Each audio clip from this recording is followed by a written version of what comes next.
All right, terrific. It's a pleasure and an honor to speak at this colloquium. So I'm going to talk about evaluating conservation policies through randomized control trials and say a little bit at that general level, but really spend a lot of today talking about a very specific study that's an example of evaluating a conservation policy through a randomized trial. And this is a project that I was involved in with several collaborators in Western Uganda.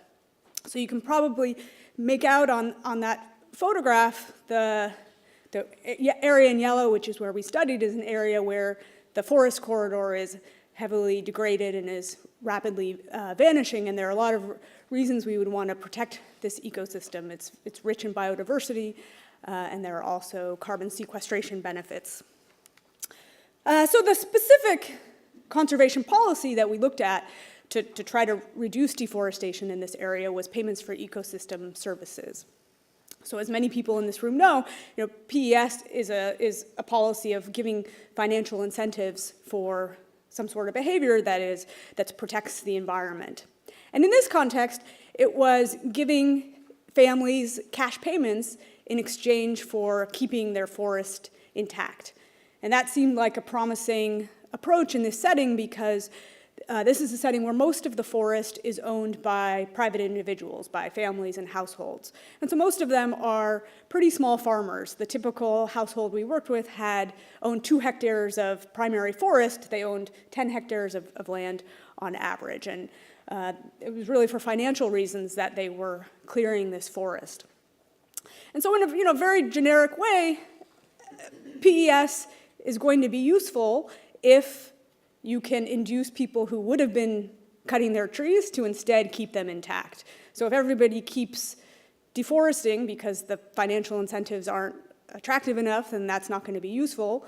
Perhaps even worse is if you are paying people, but they would have conserved anyway because you're not increasing the amount of forest cover, but the program incurs some costs. And so that is the challenge. That's what makes identification of policy impacts when people and their choices are involved so challenging, is that we can see what happens with the program in place, but we really need to know what the counterfactual deforestation is. What would people have been doing absent the program? And so how much benefit did we get from this program and from these payments we are giving people?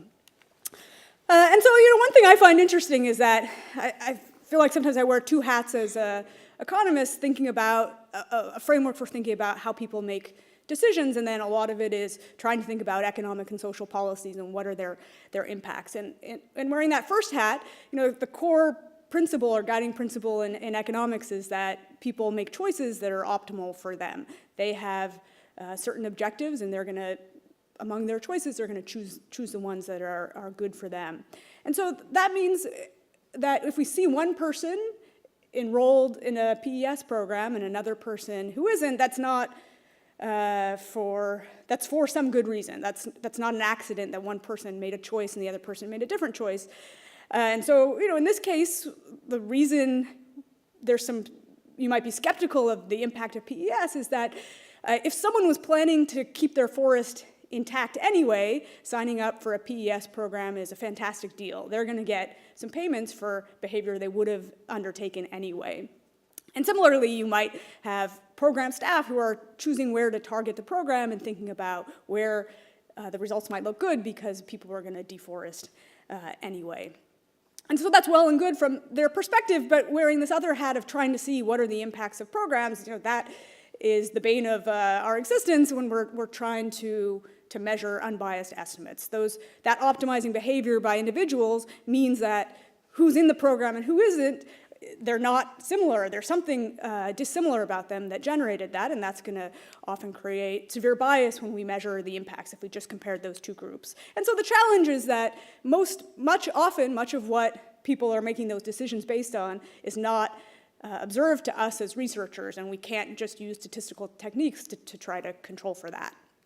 And so, for that reason, in the social sciences, randomized trials have become quite popular. So, I'm mainly a development economist, meaning I work in developing countries. Some of it is on sustainability conservation issues, but I also work in other areas, and this tool has become popular, not just in developing countries, in other countries as well, for this reason that it helps us get this counterfactual measurement that we want. And so in this context, you could just think of having a population where you think people are at risk of deforesting and randomly split them into two groups, one of which has business as usual, which might have some other policies trying to encourage conservation, but doesn't have this policy that you're interested in our case, a PES.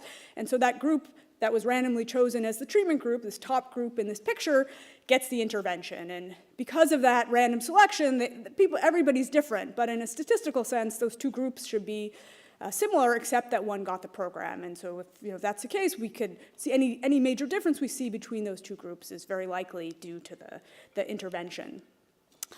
And so that is just the core idea. It's a very simple idea, but it's very powerful when people are making choices, and that's going to generally create bias, is that there's still choice in this. What we randomized in this case is whether a program was offered in a village, so whether you were eligible for it. And people are still making choices of whether to enroll, so we haven't taken away that free choice, but we're not using that variation to look at estimates. We're just using the variation that comes about by chance of some villages got lucky and had the program offered and some didn't. So a little bit more about the context. We worked in two districts in that area of western Uganda I showed you, Hoima and Chibale districts. And this was, as I mentioned, forest is owned by households who own about 2 hectares. And this is a part of the world where the forest is disappearing at a very rapid rate, and people are cutting trees for 2 broad reasons. One is to use those tree products to sell those tree products for money. So in this case, a lot of it is for charcoal, which is the fuel of use, the popular fuel in urban Africa, or to sell to lumber, to make lumber and building products, et cetera. And the other reason is to clear land for agriculture. Most of these families are farmers, and they have agricultural land that's maybe cleared 20 years ago or 40 years ago out of what used to be primary forest, and as their land becomes less fertile or they want to expand their farming, they're clearing a little bit more land. So this is just the broad structure of the project. It's perspective. This isn't something where we went in after a program was in place. We as the researchers were involved as the program rollout was being designed. And so we start with the baseline phase where we collected 2 major types of data. One is we surveyed households about how they were using their forest and their income, et cetera. Our main outcome is going to be through remotely sensed data, through satellite imagery. And then we randomized. We randomly chose from our set of villages we were working in which 50% were going to get this program. And at this point, the work gets handed over to a local nonprofit, an NGO, who ran the program. And so they worked with the farmers or the forest owners to see who was interested in enrolling and to enroll them. They monitored if people were complying. They had a staff who checked if people were complying. And if they were, they paid them. And then we come back as the researchers and do the end-line data collection, which is pretty similar to the baseline where we resurveyed people and we procured another round of satellite imagery and we conducted the data analysis. So this is just a little bit more on each of some of those phases. So this is the baseline data collection. And I sometimes get asked whether randomized trials are different or harder in the conservation space than in other space. I actually don't think they're different in kind. I think it's easy to say we're different, every ecosystem is different, but I also work in labor markets and every labor market is different, or I work in the health sector and every health minister says, our context is different. So this is just a very general challenge in social science that we don't generate universal parameters. Every context is different and we need to triangulate between many pieces of evidence. But in general, I think this tool is quite similar in this space as in other spaces. And I think maybe the one difference is that I probably had to traipse over rougher terrain in this than if I'm working on the education sector or the health sector. This is also an example where not just better data, but better computing power is very useful. We could load up those satellite images on inexpensive netbooks and use them to try to sort of orient ourselves in the field and see people's land boundaries. So as I mentioned, our main outcome is going to be satellite imagery. And so I think besides having a randomized trial that had a good measure of the counterfactual, I think our other sort of innovation in this project was, what helped us answer this question well, was the use of this high-resolution satellite imagery. And this is a case where, this is, in the African context, a lot of the loss of trees is not large-scale deforestation. This is not people who are owning and clearing 100 acres. This is selective tree cutting. This is cutting 10 trees to pay for school fees, or clearing a 40-meter by 40-meter plot to expand your agriculture. And so for detecting that kind of tree loss, which is major, having this high-resolution satellite imagery is useful because you could basically see each tree. And so this is the piece of the project where it was really important that this project was interdisciplinary. And so I want to give a shout out to my collaborator, Eric Lambin, who led this remote sensing piece. This is not my expertise as an economist, but this is QuickBird imagery that has a resolution of 2.4 meters, and he and his team led the analysis of this, of classifying using object-based image analysis each of these 300 million pixels and whether they were tree covered or not at the beginning and the end, and we could see whether that change is going to differ between the treatment group and the control group.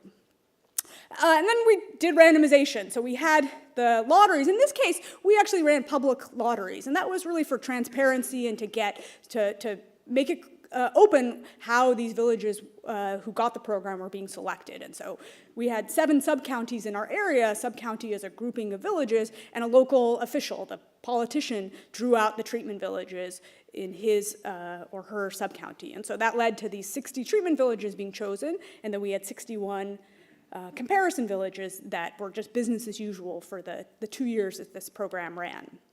So on the actual PES program, so PES programs to reduce deforestation, they vary a lot by context. So first to say, this was a 2-year program.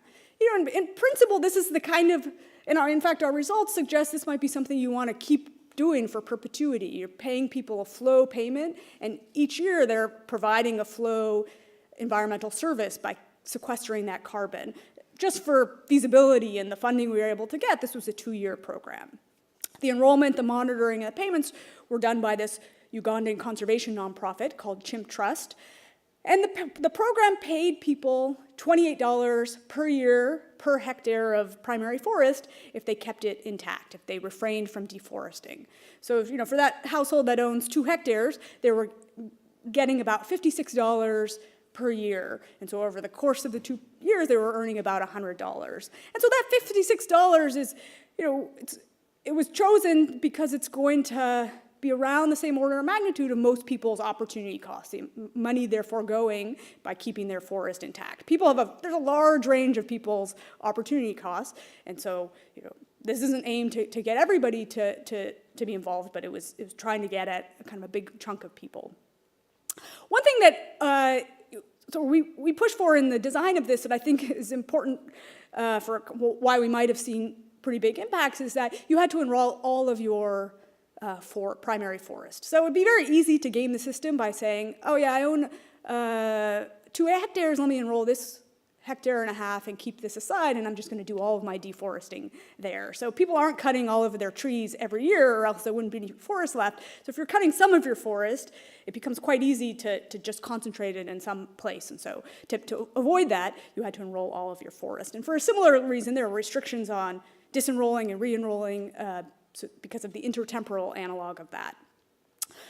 So we use this satellite imagery to evaluate the program and measure its impacts, but the actual monitoring to see if someone complied with their contract and deserved their money came about through boots on the ground. The Chimp Trust hired a team who was actually quite familiar with the forest because they were tracking chimpanzees.